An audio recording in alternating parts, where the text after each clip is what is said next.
Je lis les bonnes phrases de Antoine de Saint-Exupéry, 1900-1944. Ce sont des extraits que j'ai trouvés dans le livre Terre des Hommes. Vous ne vaincrez point car vous cherchez la perfection. Vous interdissez les erreurs. Si vous empêchez dans votre territoire l'éclosion de tout inventeur fertile, vous empêcherez ainsi la victoire. Je vous le dis, la cité ou l'empire grandissent comme l'arbre.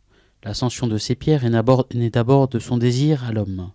Et la cité est contenue en lui, dans l'image qu'il porte dans son cœur, comme l'arbre est contenu dans sa graine.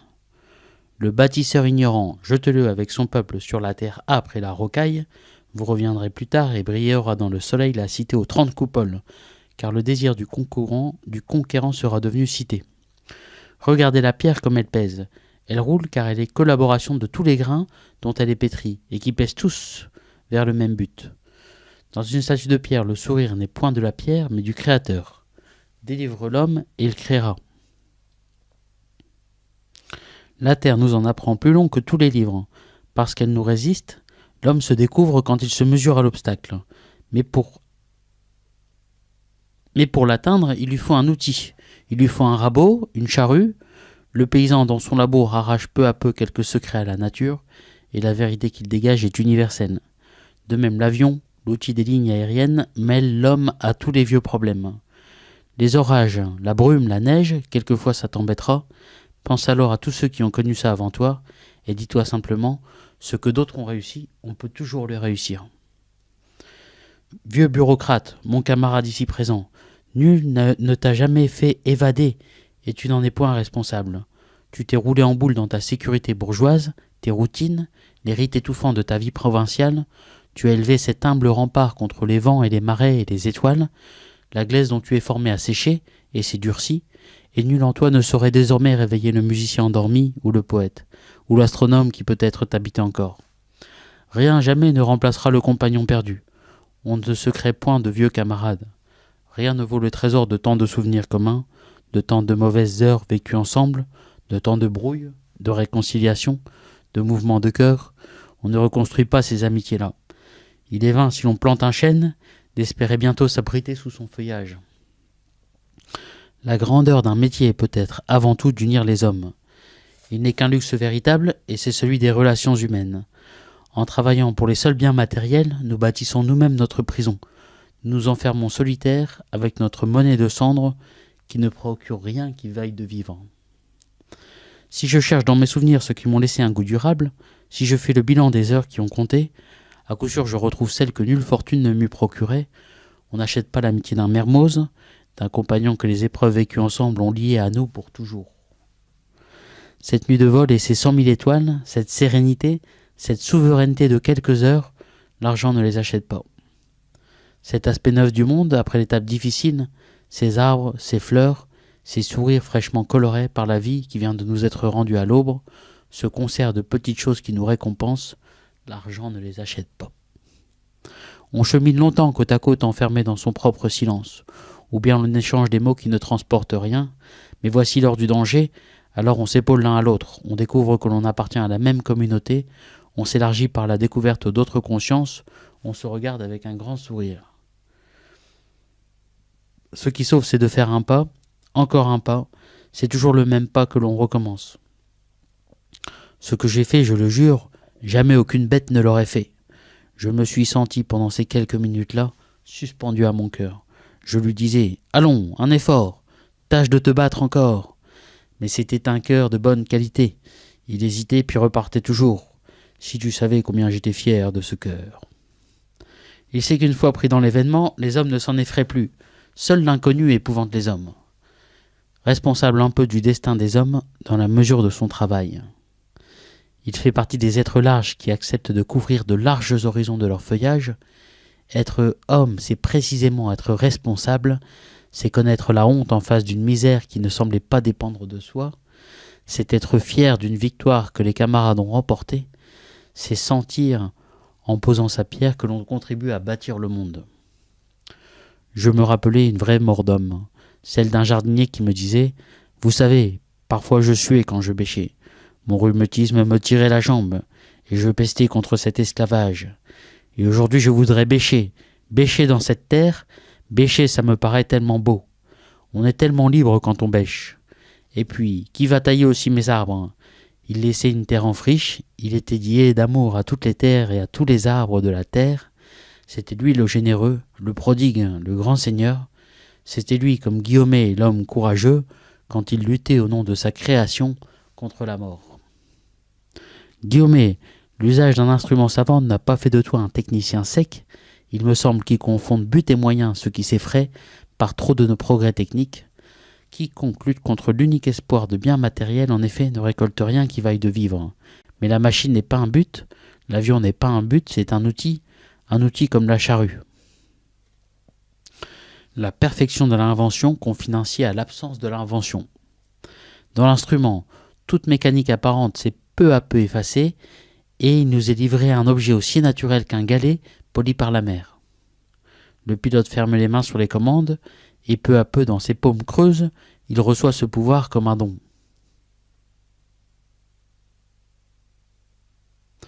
Deux libellules m'ont parlé et un papillon vert. Que chercheraient-elles ici, ces libellules à des centaines de kilomètres des oasis intérieures? De faibles débris charriés aux plages prouvent qu'un cyclone sévit en mer. Ainsi ces insectes me montrent qu'une tempête de sable est en marche. Ce qui m'émeut, ce qui me remplit d'une joie barbare, c'est d'avoir compris à demi-mot un langage secret. C'est d'avoir flairé une trace comme un primitif, en qui tout l'avenir s'annonce par de faibles rumeurs. C'est d'avoir lu cette colère au battement faible d'une libellule. Il reviendra, hanté par sa noblesse perdue, là où chaque pas fait battre son cœur, là où chaque pas fait battre le cœur, comme un pas vers l'amour. Il aura cru ne vivre ici qu'une aventure, et retrouver là-bas l'essentiel, mais il découvrira avec dégoût que les seules richesses véritables il les a possédées ici, dans le désert. Ce prestige du sable, la nuit, ce silence, cette patrie du vent et des étoiles. Mon fennec ne s'arrête pas à tous les arbustes. Il en est chargé d'escargots qu'il dédaigne. Il en est dont il fait le tour avec une visible circonspection. Il en est qu'il aborde, mais sans les ravager. Il en retire 2 ou 3 coquilles, puis il change de restaurant. Joue-t-il à ne pas aspirer sa faim d'un seul coup, pour prendre un plaisir plus durable à sa promenade matinale? Je ne le crois pas. Son jeu coïncide trop bien avec une tactique indispensable. Si le fennec se rassasiait des produits du premier arbuste, il le dépouillerait en 2 ou 3 repas de sa charge vivante, et ainsi d'arbuste en arbuste, il anéantirait son élevage. Mais le fennec se garde bien de gêner l'ensemencement. Non seulement il s'adresse pour un seul repas à une centaine de ces touffes brunes, mais il ne prélève jamais 2 coquilles voisines sur la même branche. Tout se passe comme s'il avait la conscience du risque. S'il se rassasiait sans précaution, il n'y aurait plus d'escargots.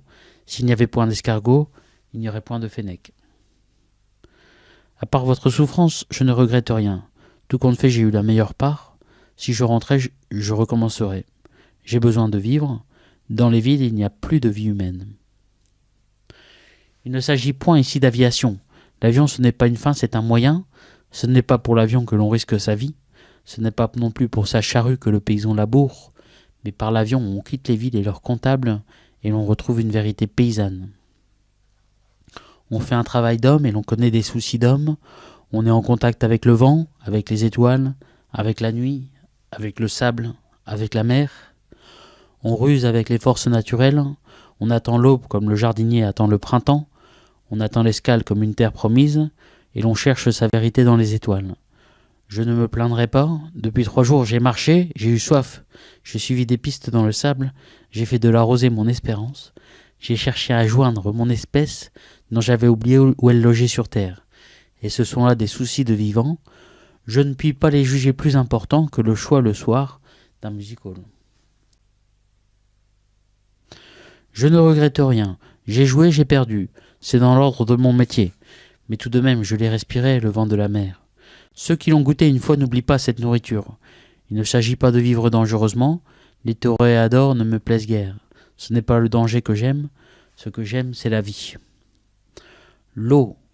Eau, tu n'as ni goût, ni couleur, ni arôme. On ne peut pas te définir. On te goûte sans te connaître. Tu n'es pas nécessaire à la vie, tu es la vie. Tu nous pénètres d'un plaisir qui ne s'explique point par les sens. Avec toi rentrent en nous tous les pouvoirs auxquels nous avions renoncé. Par ta grâce s'ouvrent en nous toutes les sources taries de notre cœur.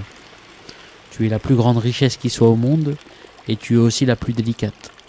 Toi si pur au ventre de la terre, on peut mourir sur une source d'eau magnésienne, on peut mourir à 2 pas d'un lac d'eau salée, on peut mourir malgré 2 litres de rosée qui retiennent en suspens quelques sels. Tu n'acceptes point de mélange, tu ne supportes point d'altération, tu es une ombrageuse divinité. Mais tu répands en nous un bonheur infiniment simple. Quant à toi qui nous sauves, bédouin de Libye, t'effaceras cependant à jamais de ma mémoire, je ne me souviendrai jamais de ton visage. Tu es l'homme et tu m'apparais avec le visage de tous les hommes à la fois. Tu ne nous as jamais dévisagés et déjà tu nous as reconnus. Tu es le frère bien-aimé et à mon tour je te reconnaîtrai dans tous les hommes. Tu m'apparais baigné de noblesse et de bienveillance, grand seigneur qui a le pouvoir de donner à boire. Tous mes amis, tous mes ennemis en toi marchent vers moi et je n'ai plus un seul ennemi au monde. Il m'est venu quelques images pour m'expliquer cette vérité que tu n'as pas su traduire en mots, mais dont l'évidence t'a gouverné. Quand passent les canards sauvages à l'époque des migrations, ils provoquent de curieuses marées sur les territoires qu'ils dominent. Les canards domestiques, comme attirés par le grand vol triangulaire, amorcent un bond inhabile. L'appel sauvage a réveillé en eux je ne sais quel vestige sauvage. Et voilà les canards de la ferme changés pour une minute en oiseaux migrateurs. Voilà que dans cette petite tête dure où circulaient d'humbles images de mares, de vers, de poulaillers, se développent des étendues continentales, le goût des vents du large et la géographie des mers. L'animal ignorait que sa cervelle fût assez vaste pour contenir tant de merveilles, mais le voilà qui bat des ailes, méprise le grain, méprise les vers et veut devenir canard sauvage. Il est 200 millions d'hommes en Europe qui n'ont point de sens et voudraient naître. L'industrie les a arrachés au langage des lignées paysannes et les a enfermés dans ces ghettos énormes qui ressemblent à des gares de triage encombrées de wagons noirs. Du fond des cités ouvrières, ils voudraient être réveillés. Il en est d'autres, pris dans l'engrenage de tous les métiers, auxquels sont interdits les joies du pionnier, les joies religieuses, les joies du savant. On a cru que pour les grandir, il suffisait de les vêtir, de les nourrir, de répondre à tous leurs besoins. Et on peut fonder en eux le petit bourgeois de Courteline, le politicien de village, le technicien fermé à la vie intérieure. Si on les instruit bien, on ne les cultive plus. Il se forme une piètre opinion sur la culture, celui qui croit qu'elle repose sur la mémoire des formules. Un mauvais élève du cours de spécial en sait plus long sur la nature et sur les lois que Descartes et Pascal. Pour autant, est-il capable des mêmes démarches de l'esprit ? Tous, plus ou moins confusément, éprouvent le besoin de naître. Certes, on peut y animer les hommes en les habillant d'uniforme. Alors ils chanteront leurs cantiques de guerre et rompront le pain entre camarades. Mais du pain qui leur est offert, ils vont mourir. On peut enivrer les Allemands de l'ivresse d'être allemands et compatriotes de Beethoven. On peut en saouler jusqu'au soutier. C'est plus facile que de tirer du soutier à un Beethoven. Celui qui meurt pour le progrès des connaissances ou la guérison des maladies, celui-là sert la vie, en même temps qu'il meurt. Il est peut-être beau de mourir pour l'expansion d'un territoire, mais il s'agit plutôt de sacrifier un peu de sang pour vivifier toute la race. Dans un monde devenu désert, nous avions soif de retrouver des camarades. Le goût du pain rompu entre camarades nous avait accepté les valeurs de la guerre.